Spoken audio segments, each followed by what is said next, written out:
भगवान हमारे हैं और हमारे का हमें भरोसा है। राम जी हैं।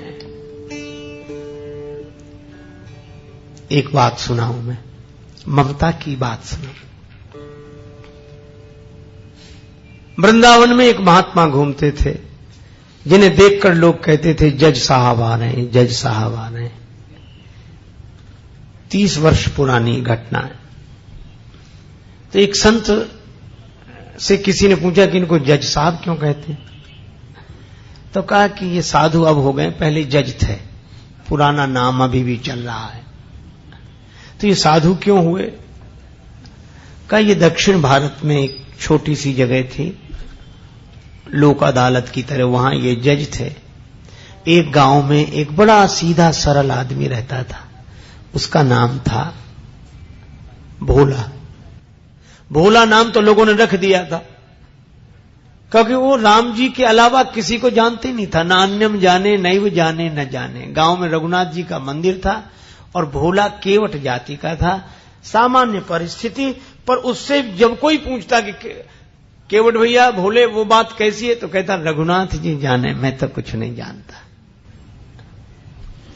2 बेटे 1 बेटी, बेटी विवाह के योग्य हुई। बेटों ने कहा कि पिताजी यहां के जो धनी सेठ हैं उनसे कर्ज ले लिया जाए, बहन का विवाह होने के बाद हम लोग कमाएंगे, रुपया चुका दिया जाएगा। केवट गया, सेठ जी ने ब्याज की सामान्य दर जो लेते थे वो तय की, लिखा पड़ी हुई, रुपया ले आए, विवाह हुआ बेटी का। बेटी विदा हुई ससुराल को और केवट ने घर छोड़ दिया। गांव में रघुनाथ जी का मंदिर था, वहीं रहने लगा। सबके ममता ताग बटोरी, मम पद मन ही बांध बर डोरी, रहने लगा। बेटों ने कमाई करके पैसा दिया, केवट लौटाने के लिए गया सेठ जी के पास। सेठ जी ने रुपया ले लिया, ब्याज ले लिया, रसीद लिखकर दे दी कि पाई पाई से पैसा मिला। और कहा केवट पढ़ो क्या लिखा है। केवट बोला रघुनाथ जी जाने, मैं तो कुछ नहीं जानता क्या लिखा। सेठ जी के मन में पाप आया कि से दोबारा पैसा लिया जा सकता है, तो बोले ये कागज हमें दे दो, तुम जरा पानी ले आओ। वो 1 गिलास पानी लेने गया, सेठ जी ने वो रसीद छिपा के रख ली। फाड़ते तो शक होता, एक कागज पर ऐसे ही कुछ लिख कर दे दिया, बोले ये तुम्हारी रसीद। केवट ले गया, रघुनाथ जी के चरणों में रखकर जिस कमरे में रहता था वहां रख दी और अपना राम जी से मतलब सबके ममता ताग बटोरी, मम पद मन ही बांधे बर डोरी। सेठ जी ने मुकदमा कर दिया। केवट ने रुपया दिया था, चुकाया नहीं, कहता दे चुके हैं। अदालत में केवट को जाना पड़ा। वही जज जो महात्मा हो गए थे, उन्होंने कहा कि तुमने रुपया लिया था? हाँ। चुका दिया? इसका प्रमाण? कागज। जज साहब ने कहा ये तो कोई सबूत नहीं है, इसमें कुछ लिखा ही नहीं है। केवट सरल आदमी रोने लगा, रघुनाथ जी जाने, मैं तो ये इसी को रसीद समझे था। जज साहब दयालु हृदय के थे, बोल रो मत, तुमने जब सेठ जी का रुपया वापिस दिया तब तुम्हारे सेठ जी के बीच में कोई तीसरा था? तो केवट की जो आदत थी, जो स्वभाव था, उसी भाव से बोला सत्य कहता हूं जज साहब, सेठ जी को जब मैंने रुपया वापिस दिया तो मेरे और सेठ जी के बीच में सिवा रघुनाथ जी के और कोई नहीं था। जज साहब ने कहा तुम जाओ, अगली तारीख पर आना। जज साहब ने समझा कि रघुनाथ जी कोई इनके गांव के रहने वाले सज्जन होंगे। जज साहब ने अपने खर्चे से रघुनाथ जी के नाम सम्मन जारी कर दिया। अब चपरासी पूरे गांव में सम्मन लिए घूमे, उस गांव में रघुनाथ जी नाम का कोई आदमी नहीं था।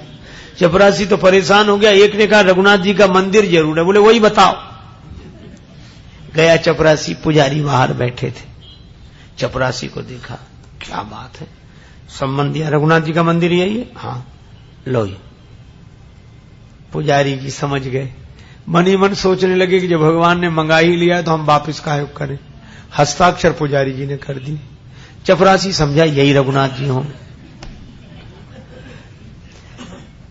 पुजारी जी ने सम्मन रघुनाथ जी के चरणों में रख दिया और आंखों में आंसू भरकर बोले प्रभु आपको पोशाक कई बार आई होगी, भोग लगाने के लिए तरह तरह के पदार्थ आए होंगे, आभूषण कई बार भक्त लेकर आए होंगे, लेकिन सम्मान पहली ही बार आया होगा। पर भक्त जो न करें सो थोड़ा। प्रभु उस दीन का आपके अलावा कोई, वो आपके अलावा किसी को जानता ही नहीं है, और उसकी इलाज तो आपके ही हाथ है। केवट से कहा कि तुमने क्यों लिखा दिया रघुनाथ जी का नाम? केवट बोला कोई झूठ लिखा दिया, हमारे रघुनाथ जी सदा हमारे साथ हैं थे। और केवट तो यही कहे, हरि बिन संकट कौन निवारे, हरि बिन संकट कौन निवारे। साधनहीन मलिन दीन में, जाऊं के ही के द्वारे, या अनाथ की लाज आज रघुनाथ जी हाथ तुम्हारे, हरि बिन संकट कौन निवारे।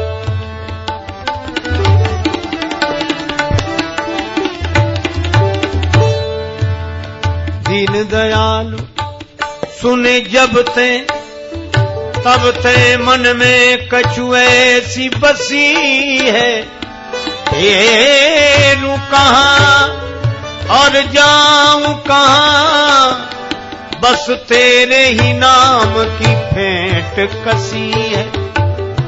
तेरो ही आसरो एक मलूक, नहीं प्रभु सो कोई और जसी है।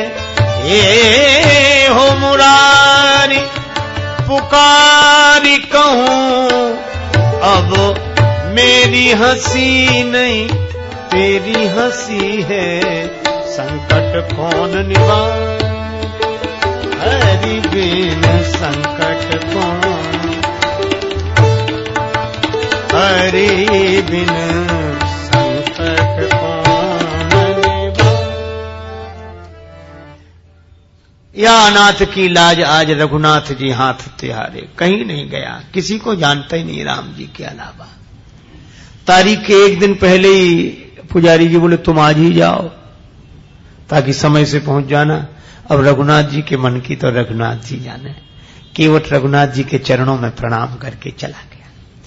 दूसरे दिन सवेरे पुजारी जी बड़ी जल्दी जगे, भगवान की आरती पूजा की, नया वस्त्र पहनाया, भोग लगाया। उनको लग रहा था आज भगवान पहली बार बाहर जा रहे हैं, कपड़े अच्छे पहनावे। रोने लगे पुजारी जी, भाव की तो बात है। प्रभु आपको जो पोशाक अच्छी लगे वही पहनकर जाना, लेकिन जाना जरूर, उसका कोई नहीं है आपके अलावा। उधर केवट पहुंचा, सेठ जी पहुंच गए। जज साहब ने कहा केवट तुम्हारे गवाह रघुनाथ जी कहां हैं? केवट बोला हुजूर यहीं कहीं होंगे, भी तो सब जगह रहते हैं। जज फिर भी नहीं समझे, चपरासी को आदेश दिया आवाज लगाओ। चपरासी आवाज लगाने, रघुनाथ हाजिर है, रघुनाथ हाजिर है, रघुनाथ हाजिर है, रघुनाथ हाजिर है, रघुनाथ हाजिर है, हाजिर है। ऐसे 3 नारे जो लगाए हैं तो क्या देखा, एक बूढ़ा आदमी हाथ में लकड़ी पकड़े, कमर झुकी, हाथ से इशारा कर रहा है।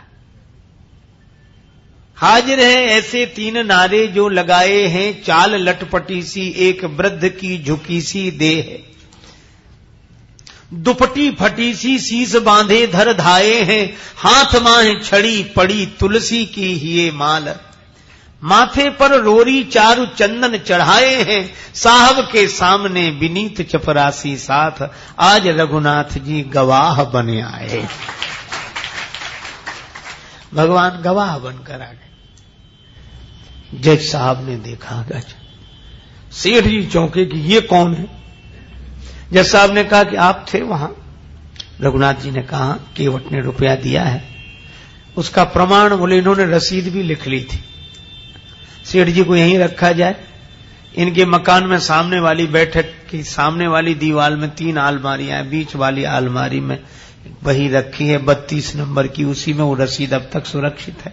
सर्वांतर्यामी भगवान से क्या छिप सकता। सिपाही भेजे गए, बही मिल गई, रसीद मिल गई, सेठ जी को दंडित होना पड़ा। केवट भाई जित भरी हुआ, रघुनाथ जी तो गायब हो गए। पहले काम तो हो ही गया था।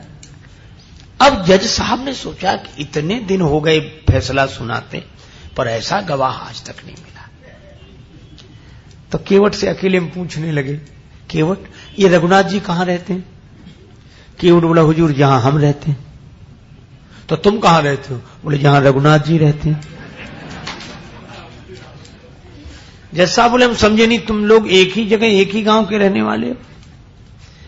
केवट बोला, हाँ हुजूर, आपको कैसे समझाएं, आप तो पढ़े लिखे हो। पढ़े लिखों को समझाना बहुत कठिन है भक्ति की बात, भगवान की बात। जज साहब बोले, तो ये है कौन? केवट बोला, हुजूर ये वो है जिनका मंदिर है। तो बोले, इन्होंने मंदिर बनवाया है? देखने से तो नहीं लग रहे थे कि ये कोई इतने बड़े संपन्न आदमी होंगे जिन्होंने मंदिर बनवाया। पुजारी भी नहीं लग रहे थे, पता नहीं। केवट बोला, हुजूर ये वही हैं जो मंदिर में बैठे हुए हैं। अब तो जज साहब ने चपरासी को बुलाया। चपरासी कांपने लगा, हुजूर ये वो आदमी नहीं था जिसने हस्ताक्षर किए थे। अब जब गांव में पता लगाया तो जज साहब भाव विह्वल हो गए, अपने कमरे पर आए, बंगले पर रोने लगे। लोगों ने कहा, रोने का कारण क्या? जज साहब रोते हुए बोले, शिव सारद नारद शेष गणेशहु के नहीं ध्यान में आते रहे, सोई आज विनीत अदालत में केवटा के गवाह कहाते रहे। अरे तो इसमें रोने की क्या बात है? खुश होना चाहिए कि दर्शन हो गया। और चले गए तो वे तो जाते ही। जज साहब बोले, सुख धोखे दर्श दिए को भयो, दुख नाहिन जो तज जाते रहे। फिर रो क्यों रहे हो? बड़ी भाव भरी बात कही। जज साहब बोले, आज मुझसे बहुत बड़ी गलती हो गई। कौन सी? कुर्सी पे बना जज बैठा रहा, जगदीश खड़े समझाते रहे। कुर्सी पर जज बना बैठा रहा और जिनकी अदालत में सबको उपस्थित होना पड़ता, वे भगवान खड़े खड़े गवाही देते रहे। ऐसा वैराग्य हुआ। उसी दिन पद से इस्तीफा दे दिया, वृंदावन आ गए, साधु जीवन बिताया। अक्सर खड़े रहते थे, कहते थे भगवान खड़े रहे, मैं बैठा रहता तो खड़े ही रहना अच्छा है। मंदिर में जाते तो अंदर नहीं जाते, बाहर से ही दरवाजे की धूल सिर पर चढ़ा लेते। कोई कहता कि अंदर क्यों नहीं जाते, तो कहते कि मैं उन्हें मुझे दिखाने लायक नहीं हूं, मुझसे जो अपराध हुआ। यह भाव केवट के कारण भगवान गवाह बने। क्या था केवट में? सबके ममता ताग बटोरी, मम पद मन ही बांध बर डोरी। अस सज्जन मम उर बस कैसे, लोभी हृदय बसे धन जैसे। ये सज्जन की दूसरी परिभाषा है।